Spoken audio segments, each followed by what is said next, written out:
My landlord said I was lying about the mold problem, so I invited the health inspector to our next meeting. When I moved into the basement apartment on Crescent Street, Dimitri assured me the black spots on the bathroom ceiling were just old water stains. Cosmetic only, he said, with that dismissive wave landlord's perfect. Previous tenant was messy with shower. 3 months later, I was coughing blood. The spots had spread across my bedroom wall like a constellation of death. My clothes smelled perpetually musty. I'd wake up wheezing, my throat raw and burning. When I showed Dimitri photos, he laughed.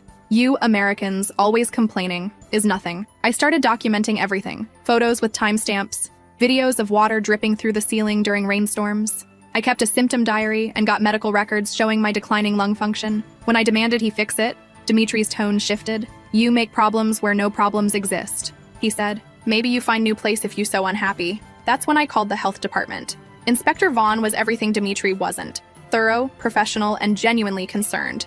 During our phone consultation, I explained the situation while taking more photos of the expanding mold colonies. I'd like to be present when you inspect, I said. That's unusual, but not prohibited, Vaughn replied. When's your next meeting with the landlord? I smiled for the first time in weeks. Thursday at noon. Dimitri arrived exactly on time, coffee in hand, wearing his usual condescending smirk. He launched into his prepared speech about how I was a problem tenant before noticing the stranger sitting at my kitchen table. This is Inspector Vaughn from the county health department, I said sweetly. Dimitri's face went white. The coffee mug slipped from his fingers, shattering on the linoleum floor. There is no problem here, he stammered. She is lying. Vaughn pulled out his testing kit. We'll see about that. What happened next was beautiful. Vaughn's equipment detected toxic levels of black mold throughout the apartment. He swabbed samples, photographed everything, and documented code violations I hadn't even known existed. Dimitri followed him around like a lost puppy, making increasingly desperate excuses. The previous tenant never complained, he insisted. The previous tenant, I said quietly,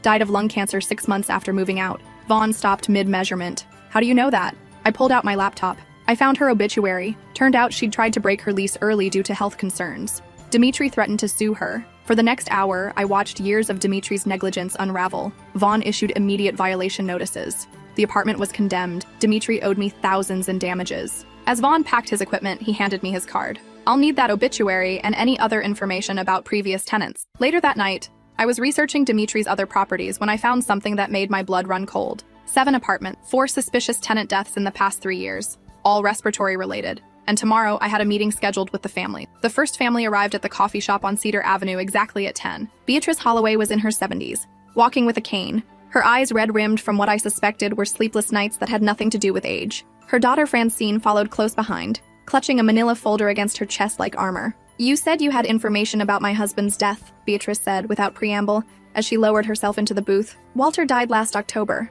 I slid a printed copy of my research across the table. He lived in Unit 2B on Maple Street, Dmitri Kozlov's property. Francine opened the folder and pulled out medical records. Dad started having breathing problems 3 months after they moved in. Doctor said it was just his age catching up with him. The apartment had black mold, I said. Just like mine, just like all of them. Beatrice's cane clattered to the floor. We asked the landlord about those dark patches in the bathroom. He said they were water stains. Cosmetic only, I quoted, and watched both women's faces crumble with recognition. That's exactly what he told us, Francine whispered. I opened my laptop and showed them the spreadsheet I'd been building. 7 properties, 12 units total. Each one had a documented mold problem based on tenant complaints I'd found buried in city records. Each one had tenants who developed respiratory issues. 4 had died. Walter was the 3rd, I continued. There was Dolores Montgomery in Unit 4A on Elm Street, died of pulmonary fibrosis in June. Before that, Timothy Chen in the basement apartment on Oak Avenue, pneumonia complications in March. Beatrice gripped her daughter's hand. We should have fought harder when Walter got sick. We should have known.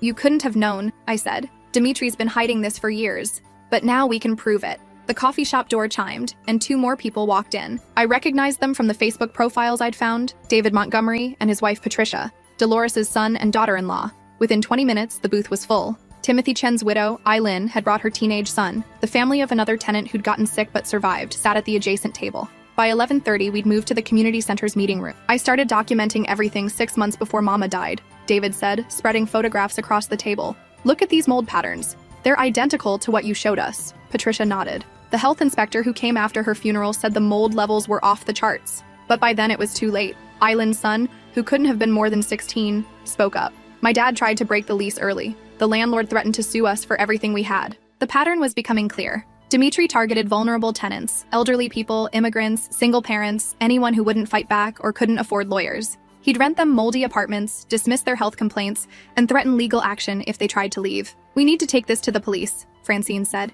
"I already called Detective Ramirez," I replied. "She's meeting us here in an hour." What I didn't tell them was that I'd also been in contact with Channel 7's investigative team, the State Attorney General's office, and a personal injury lawyer who specialized in landlord negligence cases. Detective Ramirez arrived with a thick folder and a grim expression. She listened as each family shared their story, taking notes and asking detailed questions about timelines and medical records. "This is going to be a complex investigation," she said finally. "We're looking at potential charges of criminal negligence, reckless endangerment, maybe even manslaughter. But I need more evidence." "I can get you more evidence," I said. That afternoon, I called Dimitri and told him I wanted to discuss settling our dispute privately. We arranged to meet at his office the next morning. What he didn't know was that I'd be wearing a wire. The building housing Dimitri's property management company was as run down as his apartments. Peeling paint, broken windows, and a distinct smell of mildew in the hallways. I found his office on the second floor, door slightly ajar, and knocked. Come in," Dimitri called out. He was sitting behind a cluttered desk, smoking a cigarette despite the no smoking sign on the wall. "So, you want to be reasonable now?" I sat down and activated the recording app on my phone, keeping it hidden in my purse. "I'm willing to drop the health department complaint in exchange for my moving expenses and security deposit." Dimitri laughed, a harsh sound that triggered my cough reflex. "You think you have leverage? I deal with complainers like you all the time." "What do you mean?" "These tenants. They always find something wrong. Black spots on wall, little bit of dampness, some coughing. Americans are so soft." He took a long drag of his cigarette. "Previous tenant in your unit, she also complained. Made big fuss about nothing. What happened to her?" Dimitri shrugged. "She moved out. Problem solved." I leaned forward. "She died, Dimitri. Lung cancer. Not my problem. People die all the time. 4 of your tenants have died from respiratory problems in the past 3 years. His cigarette froze halfway to his mouth. "You've been talking to other tenants." "I've been talking to their families." Dimitri's eyes narrowed. "You better be careful. I have good lawyers. I sue you for harassment, for defamation. I make your life very difficult. Like you made their lives difficult? I provide affordable housing to people who nobody else wants. Old people, foreigners, people with bad credit. They should be grateful." "Grateful for toxic mold that killed them?" Dimitri stubbed out his cigarette aggressively. "You prove nothing. Mold is everywhere. People get sick. They die. Is life. The health inspector documented dangerous levels in my apartment. Health inspector makes mistakes. I know judges. I know city council. These things can be reconsidered." My blood ran cold at the implication. "Are you saying you can make the violations disappear?" "I'm saying I've been in business long time. I know how things work in this city." I forced myself to stay calm, to keep him talking. "How many other tenants have complained about mold?" "Too many. Is why I raise security deposits. When they complain too much, I keep deposit for cleaning fees, repair costs. They want to fight? I have lawyers. They have nothing." "What about the ones who died?" Dimitri's face darkened. "Old Chinese man, he was dying anyway. Had bad cough when he moved in. Old black woman, she was heavy smoker. Her family tried to blame me, but coroner said natural causes. These people, they look for someone to blame for their problems." I thought about Eileen's husband, about Beatrice's Walter, about all the families sitting in that meeting room yesterday. Natural causes? People die. I don't make them die. But if they're going to die anyway, at least they have place to live first. The callousness in his voice was staggering. I kept the conversation going for another 20 minutes, getting him to detail his methods for intimidating tenants, his connections with city officials, and his complete disregard for their health and safety. When I finally left his office, my hands were shaking so hard I could barely hold my phone, but I had everything we needed. Detective Ramirez met me at the police station to review the recording. She listened to the entire 40-minute conversation with growing amazement. "This is gold," she said. "He basically confessed to criminal negligence and admitted to bribing officials. We can use this to get warrants for his business records, his other properties, everything. What happens next? Next, we build a case that'll put him away for a long time." The local news picked up the story 2 days later. Slumlord's toxic trail of death ran as the lead story on Channel 7's evening broadcast. They interviewed me, several of the families, Inspector Vaughn, and even managed to ambush Dimitri outside his office. His response was to curse at the camera in what sounded like 3 different languages before shoving the reporter and storming inside. That footage went viral. Within a week, more victims started coming forward. Tenants from properties we hadn't even identified yet. Former residents who'd moved away but remembered getting sick. Families of people who died but never connected their deaths to their housing conditions. The district attorney announced that her office would be conducting a comprehensive investigation into Dimitri's entire property portfolio. The city launched an emergency inspection of all his buildings. The health department started testing air quality in every unit he owned. What they found was worse than I'd imagined. 23 properties, 47 units. Every single one had some level of mold contamination. 17 had dangerous levels that required immediate evacuation. 5 had structural damage so severe they were condemned on the spot, and the death toll kept rising. We'd initially identified 4 deaths. The investigation revealed 11 more, people who'd lived in Dimitri's apartments and died of respiratory complications over the past 5 years. The medical examiner's office agreed to review each case. Dimitri tried to flee the country. Airport security found him at customs with a bag full of cash and a one-way ticket to Moldova.